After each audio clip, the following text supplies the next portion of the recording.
Yeah, we got a good show for you today. As you can see,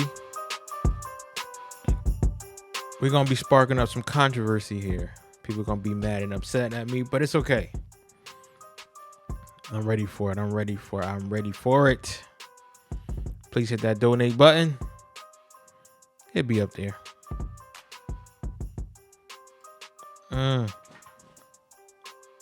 Yes, it's going to be a good show. It's going to be a good show. Definitely going to be a dope show.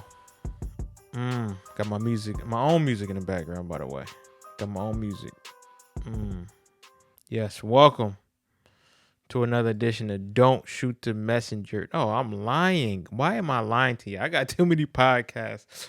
Welcome to another edition of Sutton Like That podcast. I am your boy, Professional Sutton. I believe this is episode 20. Yes, episode 20. Let me put my hat on. Hold on. Put my hat on. Let me get my game face right. So if everyone's listening who usually listen to the podcast, I'm going to be streaming to YouTube today. So I'm all over the place, but I'm going to get it right. Welcome to another edition of episode 20, yes, of Something Like That podcast. I'm your boy, Professional Something Like I said. And the title of the show is Who in the Hell Left the Gate Open? As you can see, I got the Who in the Hell Left the Gate Open commercial from back in the 80s. That was a staple. If you watch BET, if you was raised in a black family, that I believe it was a Rough Side of the Mountain commercial, but nonetheless, Who in the Hell Left the Gate Open? We got to get that. And also, I want to let y'all know that if you would like to donate, you can definitely donate to CashApp Sutton, $SUT10, and on Patreon, Don't Shoot the Messenger Sports Podcast. That's my other podcast, but again, I'll be, cleaning it up, if you will. So we got a lot to talk about. Topics we're going to be talking about is COVID-19. People are not following instructions. People still going outside. People still playing stupid. People are dumb. And what are we going to do with our checks when Trump give us our checks? I already know what I'm buying. And also the Chris Benoit documentary that was done by Vice. That was a very good documentary. I will be putting my opinion on that and how I feel. Again, I'm no expert. I only work in the mental health field during the day. But anyway, I have some my own perspective on it. I feel like the documentary was really done well, but I also feel like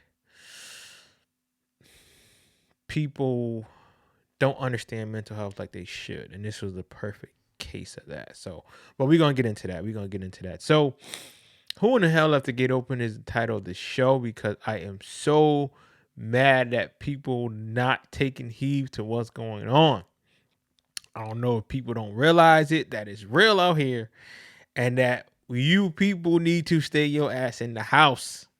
But people that don't care, people don't care about that. They out walking, playing basketball. Now, if you got to go to the grocery store, then that's cool. But do not be stupid and playing games, having barbecues, having cookouts. Some of the shit I was seeing was just deplorable. And I love my people, but some people act like straight niggas. I'm sorry. I gotta say it. Some people act like straight niggas. Some people wasn't taking heed to it. Some people thought it was a joke. It's not a goddamn joke, okay? Now, I won't lie. I was one of those people who was saying, oh, this is bull. Pneumonia and the flu killed more people, this, that, and the third. And I was naive. I will admit to that. I was naive. I was stupid. But as I start to see some of the numbers, I'm like, either this is a really big hoax or this is really real. So I want to take it as real as possible, because now a lot of people that I know someone. Now it's getting closer to home. Was I outside partying? No, I wasn't outside partying, but I still, had to go to work. My job didn't want to close. They wanted to be selfish. So it was a lot going on. And just being in the house and working, just being in the house. and it being a beautiful day, it was so tough. But I got a lot of stuff done around the house. I won't lie. I got a whole lot of stuff done that I wouldn't normally get done if I was out and about. But I did get a lot of stuff done, and it was really cool just to be out the house, and just the little stuff that we take for granted, like going to the store, like going to the mall, going to the park, little stuff like that we took for granted. And I know I did. I didn't think it was really this serious. But as the weeks and times went on, and I'm like, damn, this is something that I should really look into. And so I did. And my lady was on me, and this was serious, and you gotta be careful. Me being a diabetic, having the sugars, I was like, I gotta be smart about this. I really have to take heed to what's going on.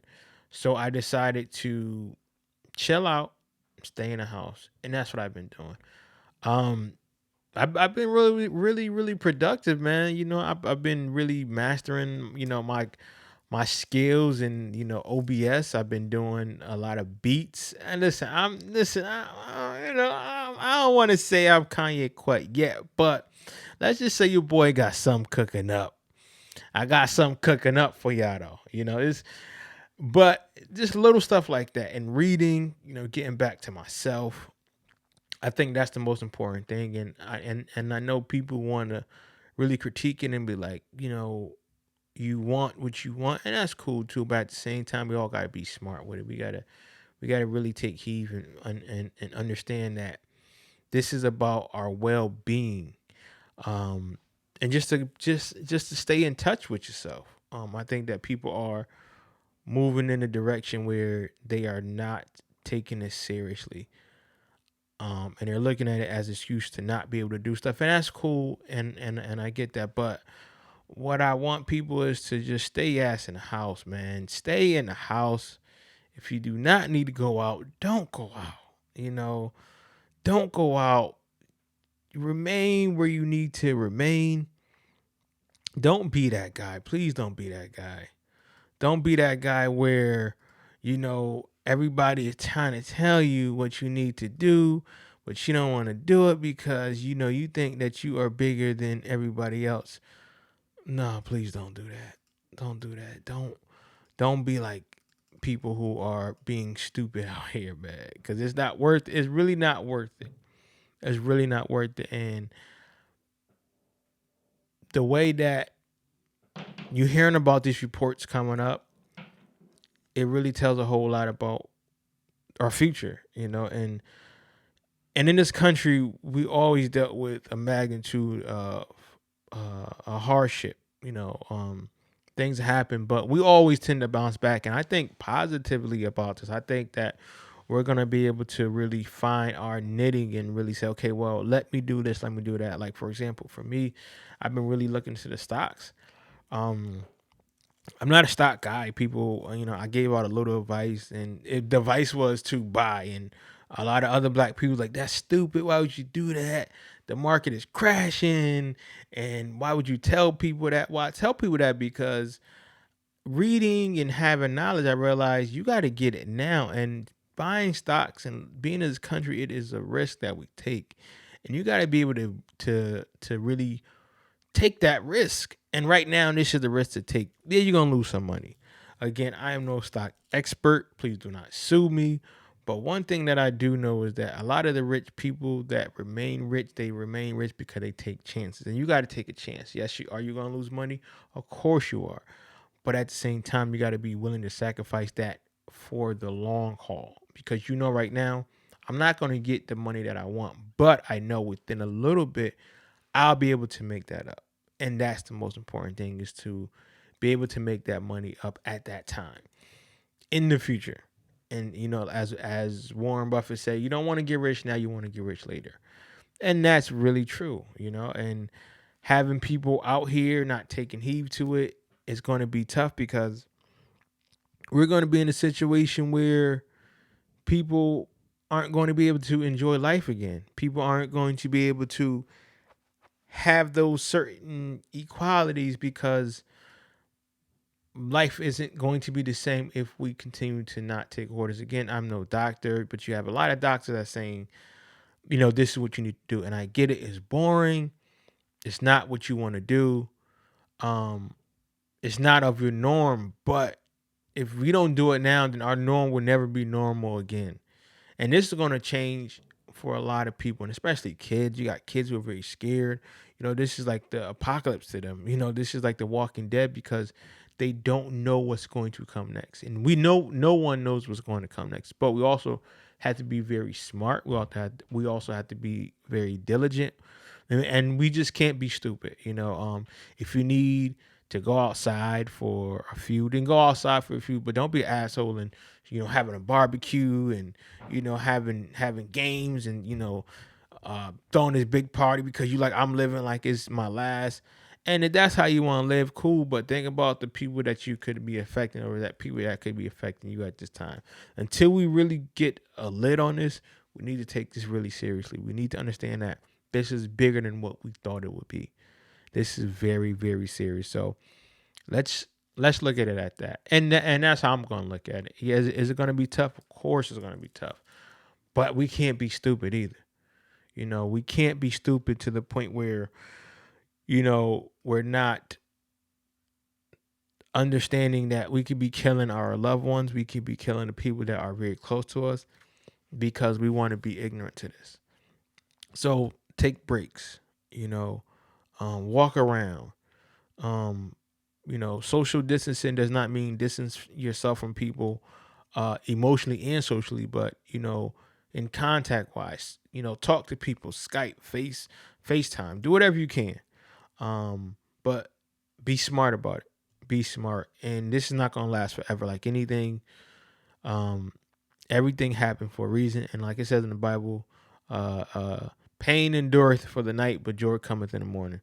Not a religious guy, spiritual, but there are some things in the Bible that I do take and that I do believe that could be applied for everyone.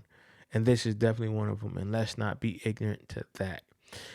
Now, speaking of ignorant, as you can see, my boy Tron living for the city.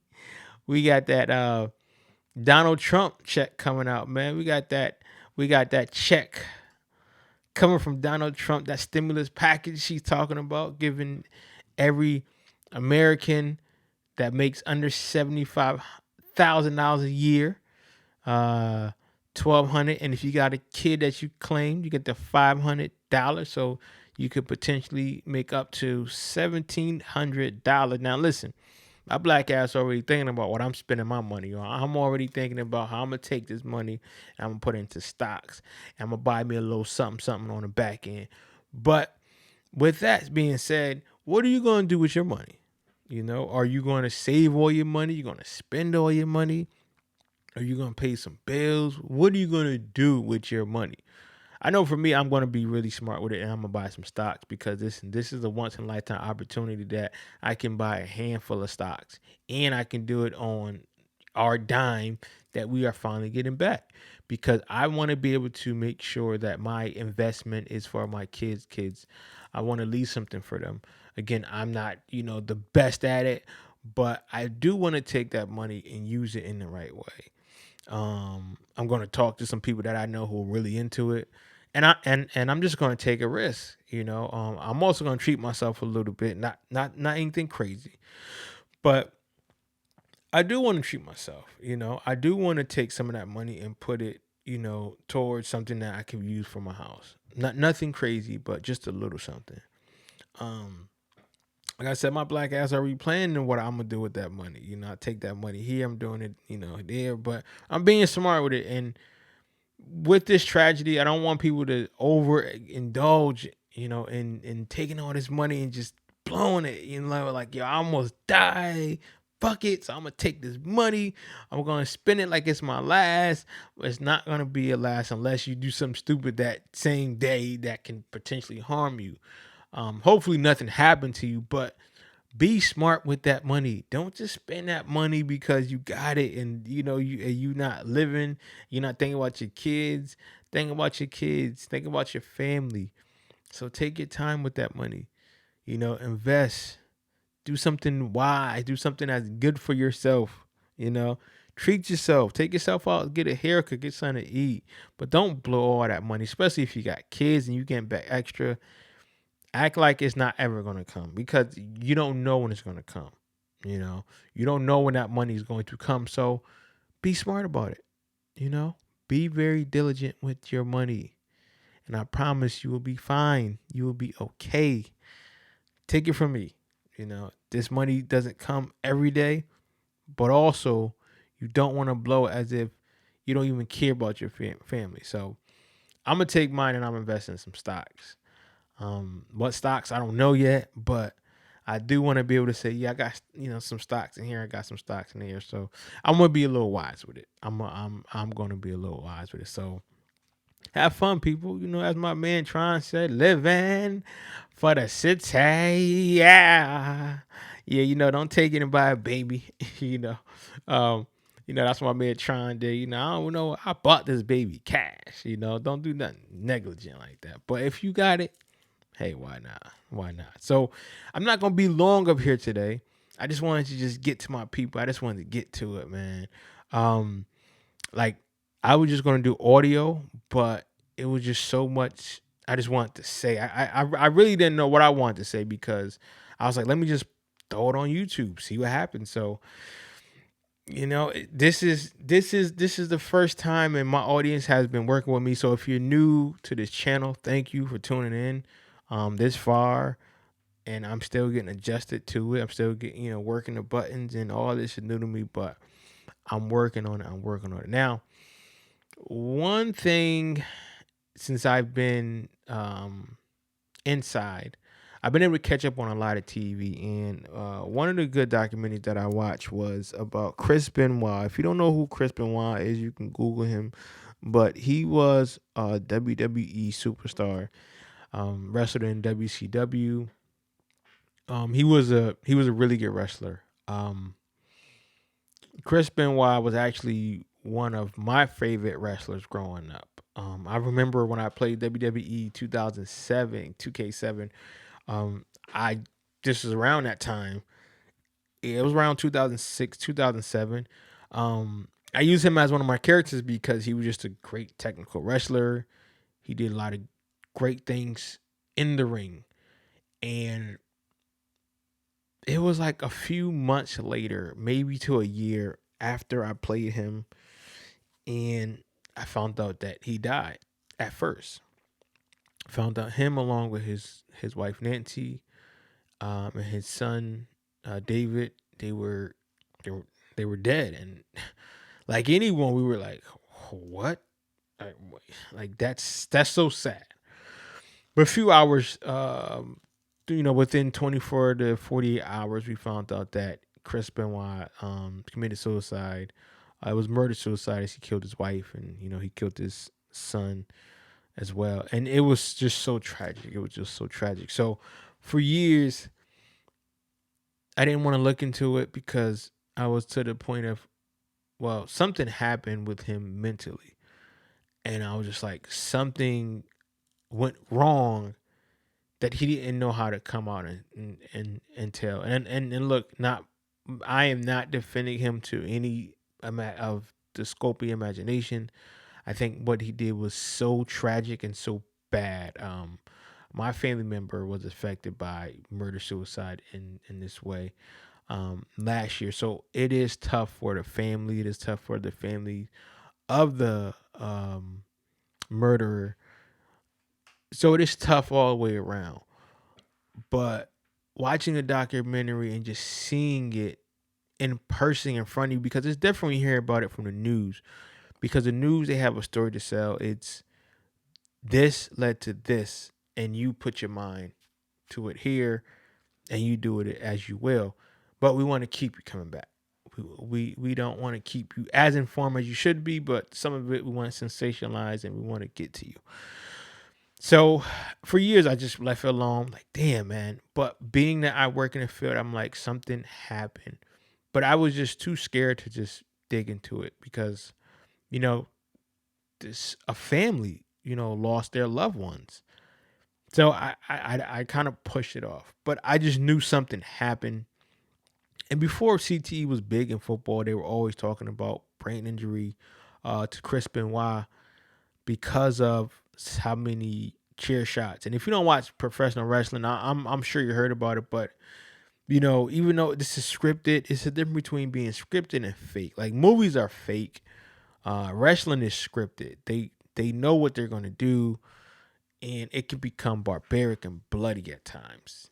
And the era that Chris Benoit came in is, if you get a concussion, that was like a badge of honor. Like I got my bell rung. Like in football, like playing football at a younger age. I didn't play it in college, but stopping in high school.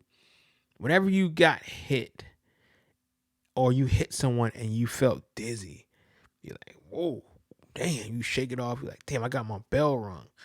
That was a badge of honor because you endured that and you kept going. So you didn't look at it as a concussion. You look at getting your bell rung as something positive because you withstood it and you kept going. Chris Benoit at the time, coming up in the 80s and 90s and even early 2000s, it was just a different code. Like when you got a concussion or when you got hit in the chair and you with a chair and you blurry, you like, boom, I did it. We all did it. And enough of those would shake your brain. And even if you don't know what CT is at the time, you feel like, damn, I feel a little off. Like it's just deja vu. Like I've been here, but I'm, now you're forgetting. Light sensitivity. These things start to add up over time. And then you realize it affects your emotional state because now you're more emotional. Now you're more aggressive. If things are different and you're aggressive because sometimes you can't remember. And so you're mad because you're like, why can I remember? A lot of things take place. But as I'm watching this, and again, I don't watch WWE no more. I'm like how I used to watch wrestling. I tune in when I need to just to stay abreast. Talk to my kids, talk to other people, but I'm not big into it. And I know that Vince made some changes, but this was during a time when if you took a day off, you were considered weak. Someone's gonna take your spot. So you just kept going and you kept going. And that's what Chris Benoit did. But I think the changing point for him was when Eddie Guerrero died. Eddie Guerrero was another superstar of the WWE, WWF days. And he died of heart disease. And again, like many wrestlers, pain pills, doing what you need to do to stay relevant because you didn't want to be replaced. And people love wrestling. People come and go and wrestling all the time. As you can see, people do it for free because they just love it. So wrestlers, they endure a lot emotionally and physically in order to be in a place of competition and to compete. You take things like pain pills, you take medication, you take different things to supplement your body because you want to feel as if you are invincible. You want to feel as if you are a strong person. And watching that documentary, Chris Benoit took it seriously. The business was all he did. And like most wrestlers, like most things that you love, you eat, sleep, shit it. That's all you do. And that's all he did. And just watching that, once Eddie Guerrero died, when you don't have that mental capacity to have people in your life, when you don't have people really honing in and taking you to the side and say, yo, I got you. Let's talk. You got to remember, being a man is, especially back then, it was hard to ask for help. It was hard to say, hey, man, I'm crying inside. I need help. This is not normal. That was hard. And for some men, it still is hard. But for him, I think that's when he died.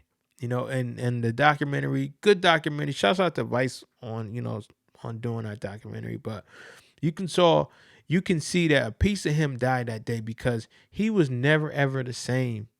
He was always trying to chase that high. He was always trying to find something to replace Eddie Guerrero. And that's what hurt him the most because he was not able to recover. And people knew he was sad, but again, when you're around a male dominated profession or place, you don't put that much emphasis into yourself. You put the emphasis of, I need to be the man. I need to be the strong person because no one cares about me. I only care about myself, and especially wrestling because you're an independent contractor.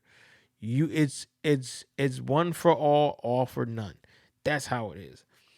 And he was on that same level because he didn't know how to ask for help. And that's my point because if there are any people out there, especially with this coronavirus thing going on, man, and I think it's kind of relevant because you are dealing with stuff that people's lives are changing. You are in a position where you don't have the luxuries like you used to. Your job might have laid you off. You still got to find a way to pay your bills. But this is the perfect time to ask for help. This is the perfect time to go to someone that you love and say, hey, I need you right now. Could you please help me? Because Chris Benoit, had he known how to do that, and again, people say, well, he's a bastard, he's a son of a bitch, he was selfish. And that's cool. That is your opinion. I'm not mad at you for having that opinion. I can't argue with you because when you kill innocent people, I don't like it. But we need to know how to do these things. And I wish he knew how to ask for help, but he did not know how to ask for help. And it's really important during this time that we know how to ask for help. We know how to start the conversation like, hey, I just need you. And let it go from there. Let that go because I don't want to see anyone lose their life over something like this ever again because it was so tragic, man. This could have been prevented, but again, it was a different time with different cloth. You had to be this macho man. You had to be a man's man. And by saying macho man, no pun intended. But macho man in the sense of I have so much pride. And I don't want to see anyone have too much pride where they'll lose themselves. So we got to really, really dig deep and think about how is this going to affect ourselves? How is this going to affect our family? And Chris Benoit had someone in his corner to say, yo, I got you. And his wife was there. Really, she was, God rest her soul, and she was doing her best. And, you need to stop. She saw what it was, the effect it was having on. But I think when you have a man who's talking to you and who knows what you're going through, I think it's a little different. And I think Eddie Guerrero was that for Chris Benoit. If Eddie Guerrero had seen that and said, hey, you need to take some days off and chill, Chris would have done that because they talked about how, Eddie was like, I'm spending time with my family. Chris like, you do that? Like, yeah, you need to. So having that person who's going through it with you to have your back. And that's my message, really, to say the documentary, it's on YouTube, it's on Vice. But I just wish, Chris Benoit had someone to really talk to him. And it showed you how serious mental health is. It showed you how serious that, we talk about, getting in shape. We talk about going to the doctor, but we also need to have our spirituality and our mental peace as well. Because if we are not strong mentally, then physically we die within. And that's the point I want everyone to know, especially with what we're going through. Mentally, once you break, your body breaks down and you are such a shell of yourself. But take the time, find out how you want to spend these days and become better and stronger. So my true opinion on the Chris Benoit documentary and how I really feel is that he did not know how to ask for help. He was crying inside, but he hid it. I know what it's like to be, a headstrong male and not tell people how I really feel. Trust me, I know. But we can't let that happen to each other. And we have to take heave and help each other get through this time, man. And I wish someone could have took that and did that with Chris Benoit and made that happen. So watch that documentary. Again, Vice, great job. Hire me if you need somebody to do some, commentary, interview. I got you. But think about that. Let's help each other. Let's not be selfish. Let's not do anything that's going to hurt us. in the long run. So with that being said, man, thanks again for tuning into another edition of Something Like That podcast. Um, this was a great episode. Definitely a great episode. Who in the hell left the gate open? It was this title of this podcast because it's like we talked about, man. It's crazy people out there who shouldn't be out, but they still out doing stupid shit. But it's all good. It's all good. But before we go, donate, man. Please donate to the cause. Be sure to like everything that I have. Follow me on social media, Marquet Sutton, RealDSTM, Twitter, RealDSTM1. I'm also on Apple Podcasts, Spotify. Donate, help your boy out. Anything is better than nothing. So I do not mind something instead of nothing. So wherever you can, whatever you can. Again, I'm a really nice guy, so I usually help other people out all the time. So it's not just me, taking all the money, but I really love to help people. So with that being said, thank you again. And I'll get it right. This is my first official time in front of the camera doing this podcast. I have my other sports podcast, but just setting everything up, and I just want to see how it is. So in the comments, tell me how you like it. Tell me what you liked about it. Tell me what you didn't like about it. Usually I have a longer podcast, but today I just wanted to keep it short. I just wanted to keep it short, sweet, and basic. But I promise you, it will be better as the podcast goes on. So thank you, and I'll see you on the other side. Peace.